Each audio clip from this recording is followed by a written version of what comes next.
Welcome back to the Tariq Elite Radio Show, ladies and gentlemen. I am your gracious host. My name is Mr. Tariq Elite. Glad to have everybody tuning into today's show. If you do not have Hidden Colors 1, 2, and 3, you need to go get the authentic copies at Amazon.com right now. Stop what you're doing. Go to Amazon.com and get Hidden Colors 1, 2, and 3, ladies and gentlemen. And speaking of Hidden Colors 3, this Saturday, October 4th, I am going to be down in the St. Louis, Ferguson area at the University of Missouri St. Louis, UMSL, at the JCPenney Theater on the campus. We're having a free screening of Hidden Colors 3. I'm having a free screening for the good people down there in Ferguson and St. Louis of Hidden Colors 3, and we're going to have a brief question and answer segment afterwards. We're going to take pictures, sign stuff, all that great, wonderful stuff. So if you're around that area, if you even in other states, you need to come on down. It's going to be good to chop up game with the family because things down there in the St. Louis Ferguson area are still bubbling. So we need to really chop up some game. So that's this Saturday. The screening starts at 5:30 Saturday. So everybody, you're going to be off work. Come on down. It's going to be hot. It's going to be fun. It's going to be constructive. More than anything, it's going to be very constructive. And don't forget to go to TariqElite.com to get that fresh gear, ladies and gentlemen. Don't forget that. Let me take a couple of quick calls before I start getting into the ism. What's up? Who's calling? Hey, Tariq, it's Geechee Dan out of Fresno. How you doing, Geechee? What's on your mind? Hey, I'm just calling in to see what you think about Michael Dunn getting convicted of first-degree murder. Yeah. They finally convicted Michael Dunn, the guy who shot Jordan Davis. They convicted Michael Dunn today of first-degree murder, finally, after it was a mistrial at first, and now they finally got him. And that's good because I know from what I understand, Michael Dunn and that chick he was with, they broke up. So I think, didn't she throw him under the bus a little bit? I don't know, but I think that something like that had to happen. Yeah. Because it's crazy out here what they're doing. Absolutely, man. But thanks for the call, fam. Yes, indeed. So I'm glad that dude, well, he already was going to jail for attempted murder. And I just hate that they had to take him to trial again to get a first-degree conviction for shooting Jordan Davis. Let's get a couple of more calls here before we get into some game. I want to talk about a lot of stuff. What's up? Who's calling? Hey, what's up, Flex? What's up? Who is this? This is Jazz calling from Dallas, man. How you doing, I'm brother? good, Jazz. You're down there where they got the Ebola scare. Hey, it sound like the Ebola is attacking your phone, brother. Shit. I think they're just trying to scare us, man. But yeah, there's one case of I think it's a guy that they said that has Ebola. So yeah, it is what it is. I'm assuming the guy must be black or African himself because whenever somebody white gets Ebola, they magically find the cure. But now with this, it is a brother. Yeah. That's oh, brother, your phone is killing me, man. Your phone sounds like termites inside your phone, man. Thanks for the call. God damn. It's 2014. Where are y'all getting these raggedy ass phones, man? I mean, they got all types of phones with crystal clear technology. Where are you niggas getting your phones, man? Y'all getting y'all shit off eBay? Some of y'all call up here with the raggediest goddamn phones. That nigga phone sounds like a walkie-talkie. Damn. But like I was saying about the whole Ebola thing, which we know the Ebola thing is a whole farce. There have been several white people getting Ebola.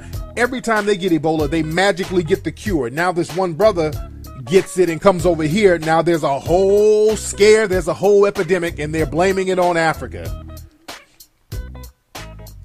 It's that whole African scare tactic. This danger that came from Africa. It's always Africa. African bees are coming. AIDS coming from Africa. Ebola coming from Africa. It's the dangerous continent. That's something to get into your psyche to look at Africa in a negative way. And you notice they always put all of Africa in the mix. They never break up Africa in different countries. See, they only do that with Africa. You notice they don't do that with with Asia, they don't say, well, there's a disease coming from Asia. No, they say from China or from Korea or from Thailand. They're very specific about the countries. Even with Europe, they'll say, well, there's something coming from Europe. There's mad cow disease in the UK. They're very specific, but anything in any small sector of Africa, the whole entire continent is responsible. They don't break Africa up in little countries. They treat the whole continent the same. And Ebola, it's really in a couple of countries there. It's not the whole continent. But again, these are scare tactics, some things that the white supremacists, they put together and put out. This whole Ebola thing is a farce. But again, we might cover that in the next Hidden Colors, by the way. We got to cover that Ebola farce. What's up? Who's calling? All right, Flex. I might have a bad connection with you just a minute ago. Man. Oh, the same dude? From Dallas. Oh, okay. What? You on another phone? No, I'm on the same phone, man. I think my headset was acting kind of janky, bro. Oh, okay. God damn, man. Again, I was talking about that whole Ebola thing, and I think it's the disease is real, but I'm just saying that it's a manufactured disease. It's definitely a manufactured disease. But anyway, let me get into some game. And thanks for the call, brother. Okay, I didn't want the brother to call back. Let me get one more call here. All right, what's up? Who's calling? What's going on, man? This is Joseph out of Tennessee. Joseph out of Tennessee. What's on your mind, man? I got a question for you, man. Go ahead. I'm working with a female. She happens to be my manager at the time. And she actually has a dude who works with me. And it's like, basically, she's always flirting with me or whatnot. But it seemed like, from what he told me, he like, yo, he ain't really trying to feel her like that. He been cheating on the female or whatnot. But like I said, she be flirting with me. So how I figured, she probably trying to get back at the brother. Being that we all work together, do you look at that as choosing signs? Should I try to get at her? What should I do about that? Nigga, you avoid that shit like the plague. You understand what I'm saying? All she's doing, she's trying to get her dude mad. She's trying to make her dude jealous by openly flirting with you. And she knows that her dude is picking up on her flirting with you. You know, women do little shit like that when they're trying to ruffle their main guy's feathers. So she's just trying to use you for some attention so that dude that you're working with can get mad. Her game ain't that sloppy. All right? Women's game is not that sloppy. She's being very tactful with what she's doing. And she's on some revenge shit. She probably knows he's been cheating on her. So she's going to try to flirt with you to get a little attention from you in order to get this dude ruffled and kind of ticked off so he can get back on her harder. So don't get into their little bullshit love triangle. Don't let this woman manipulate you. She ain't flirting with you. She's trying to use you for attention.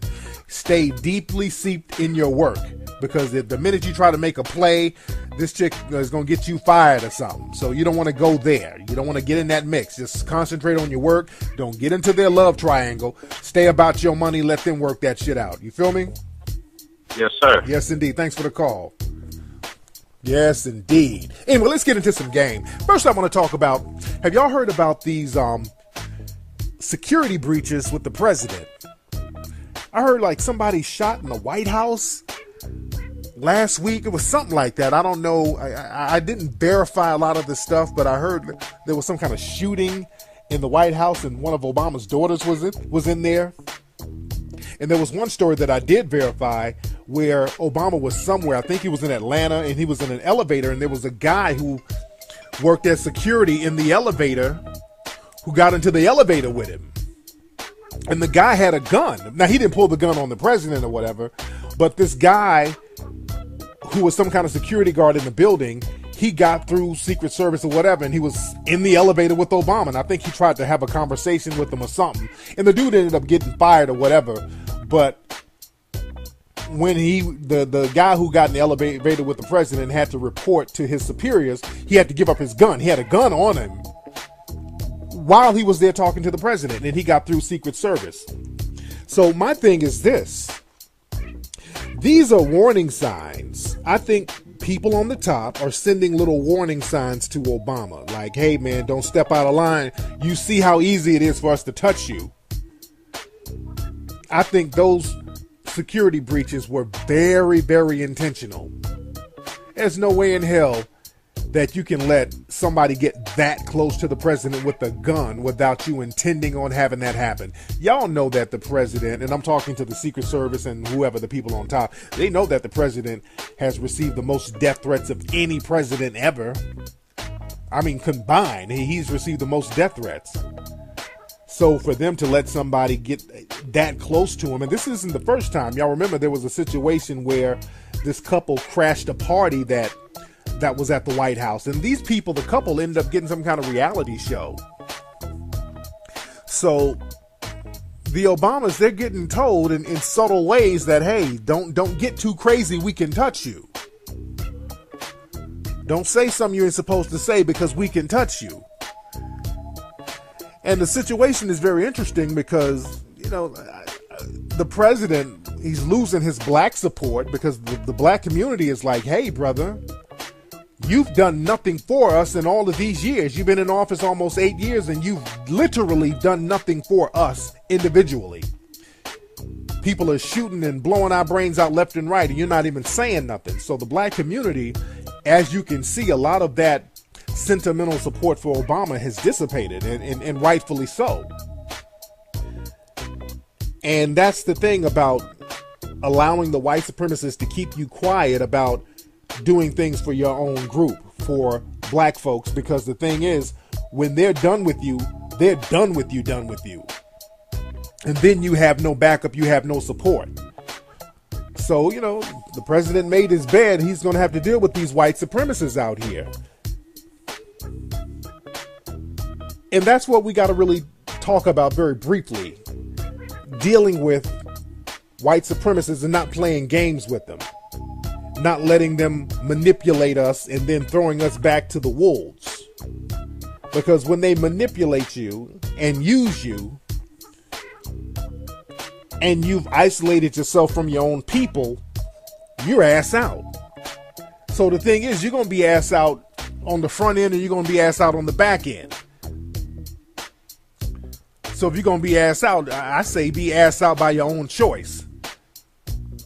Be ass out before you get ass in. I wouldn't even get into a situation where I know I'm going to be ultimately disregarded and tossed to the wolves. See, we got to understand how white supremacy works. They use us up, then financially strip us, then throw us back. They have their ways to do stuff. So doing the work of white supremacy is just not a very lucrative business. And that brings me to this situation that happened, and many of you may not have heard about this yet. Steve Harvey, who I like and respect. I like Steve Harvey. And I've always defended Steve Harvey. Comedian Steve Harvey. A lot of people have been very critical of Steve. I like Steve. Steve has done some great things. Steve is a funny guy. I've been to the Hoodie Awards, the Neighborhood Awards and all that. Very funny guy. And I like Steve. I've been on his radio show before. I like Steve. A lot of respect for Steve. But Steve had Paula Deen on his show. And a lot of people are very critical of him having Paula Deen on his show because what Steve is doing, he's having Paula Deen come down to one of his black boy mentoring camps, which he has in Dallas. I think Steve has these, I think it's called 100 Black Boys, these camps that they mentor these fatherless boys. And he's going to have Paula Deen mentor some of these boys and teach them about cooking and culinary skills. And I vehemently disagree with this. I vehemently disagree with this. And what I'm thinking the people on top kind of forced our brother Steve to get down with this. I just don't see Steve getting down like this on his own. There's some people on the top who said, "Hey Steve, you like your distribution deal, don't you? You like your Family Feud money, don't you? You like this talk show and the syndication deal, don't you? Everything has been working out, right? We looked out for you, haven't we?" Well, since we're scratching your back, Steve, it's time for you to scratch ours. We want to bring back our girl, Paula. We need a Negro face to help us bring her back. And we think you'll be just the guy. I really think they came with him on that. I really think they came with him on that. And you know what they'll do? They'll dangle your distribution deal in front of your face. They say, well, hey, Steve, well, you know, the next season is coming up and contract renewals are coming up. And, you know, this will look real good in negotiations. It's the white supremacists do stuff like that because they want to bring back Paula Deen, and they're going to bring back Paula Deen. They're going to bring her back just like they brought Dog the Bounty Hunter back. And they always do it on the backs of black folks. The same people who these white supremacists, like Paula Deen and Dog the Bounty Hunter, they're not even suspected white supremacists. They're real deal white supremacists. And just because you're a white supremacist doesn't mean that you're evil and mean all the time and angry. Let's be very clear. When you say a person is a white supremacist, that doesn't mean that they're evil and mean and yelling and smacking black people in the face all the time. White supremacy is a system.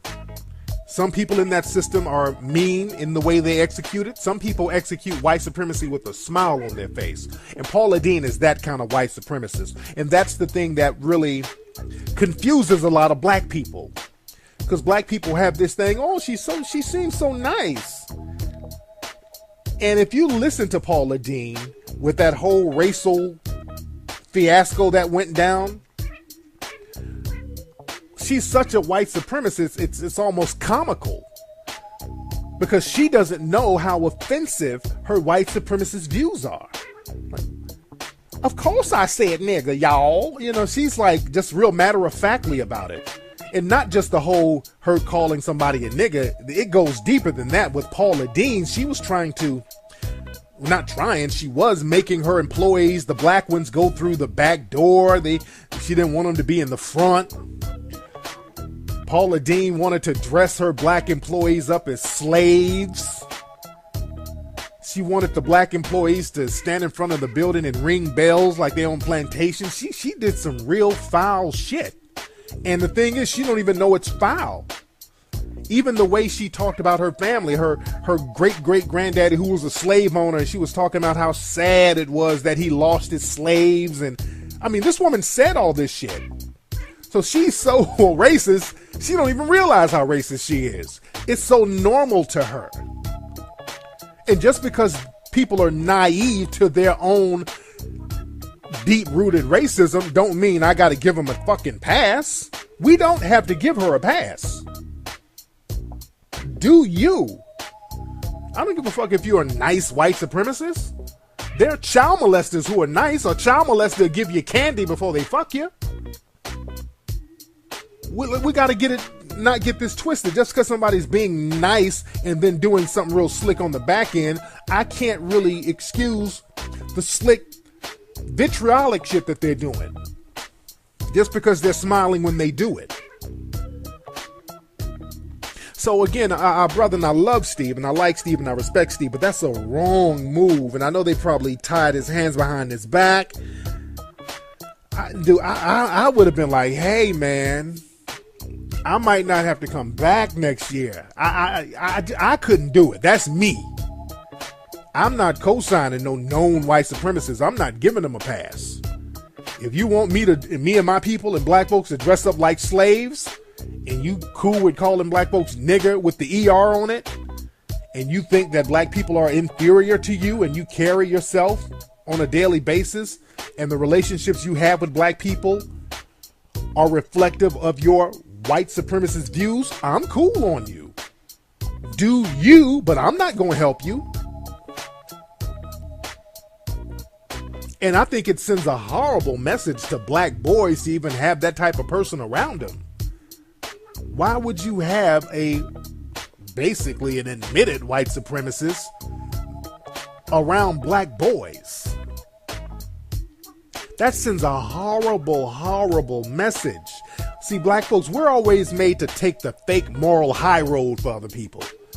That whole thing where black people are told, hey, black folks, don't be like us evil white supremacists. We're evil. Just look, we got all the wealth and resources, and we got it in a very devilish, evil way. So don't be like us. Be better than us. So you have your morality, and you take the high road, and we'll keep all the wealth and resources, but we'll work on our little evil spirit.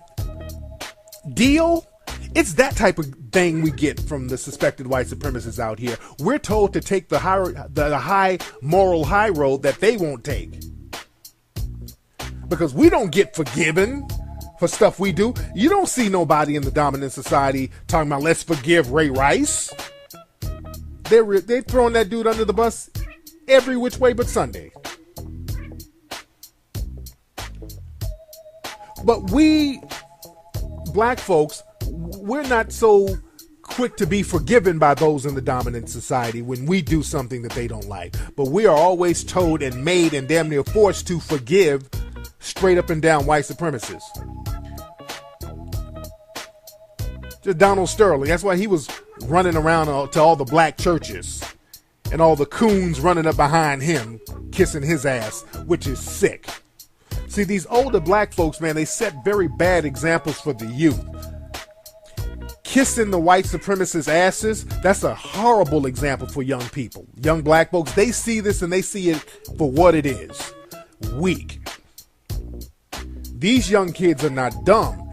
They know what weak ass kissing looks like when they see all of these older black people kissing up behind the white supremacists, kissing up behind the Donald Sterlings, kissing up behind Paula Deen. That makes them look at you, the older black people, as weak. Like, why should we follow you? You up here brown nosing these other people.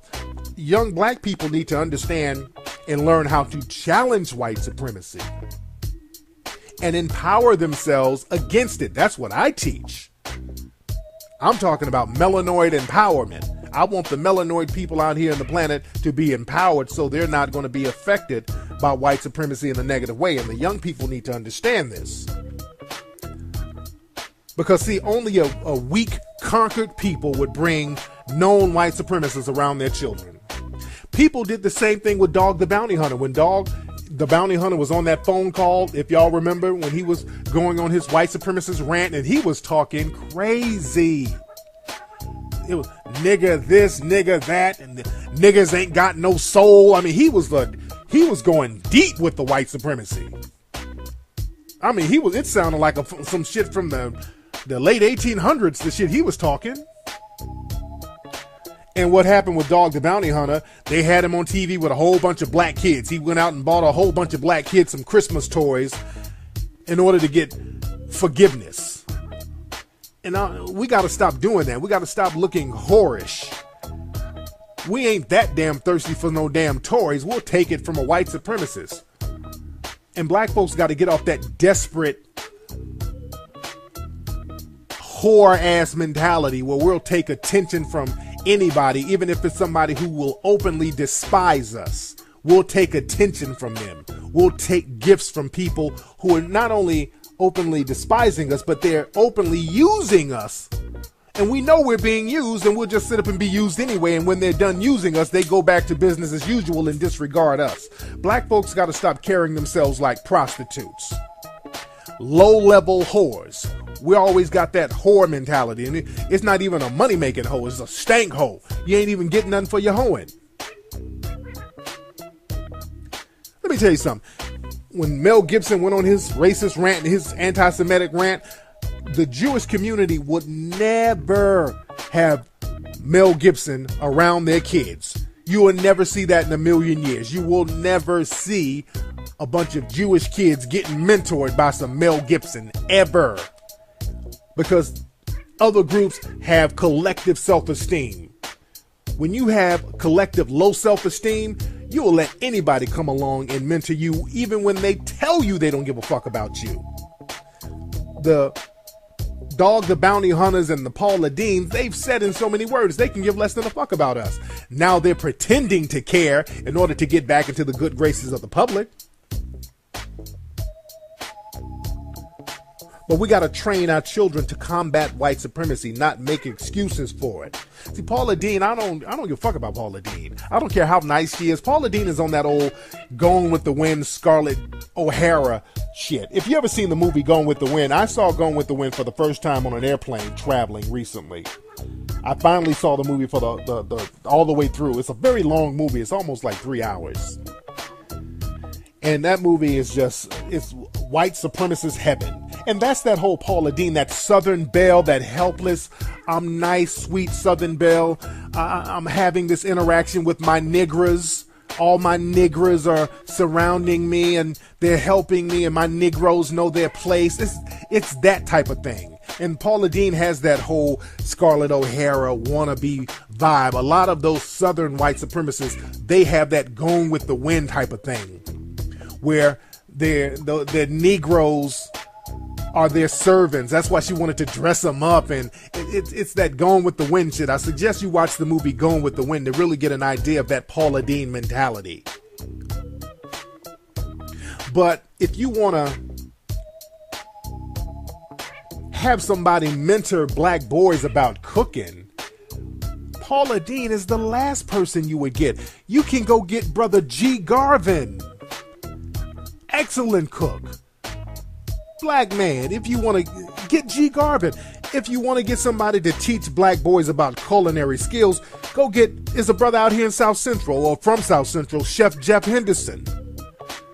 Jeff Henderson was in prison. The brother learned how to cook in prison because he was moving weight out here in LA. The brother went to prison, learned how to cook, got out, and became a top chef.